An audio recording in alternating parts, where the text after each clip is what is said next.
അവളുടെ ചിത്രങ്ങൾ എന്റെ ക്യാമറയിലല്ല പതിഞ്ഞത്, എന്റെ കണ്ണുകളിൽ, എന്റെ ഹൃദയത്തിൽ.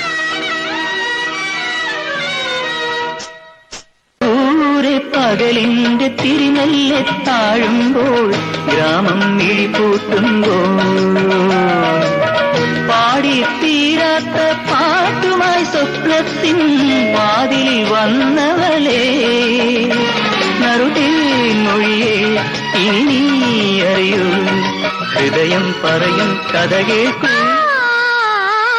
പാടം പൂത്ത കാലം പാടാമെന്നു നീയും പൊന്നാറ്റിനപ്പുറത്തു നിന്നു പുന്നാരം ചൊല്ലി നീ വന്നു. പാടം പൂത്ത കാലം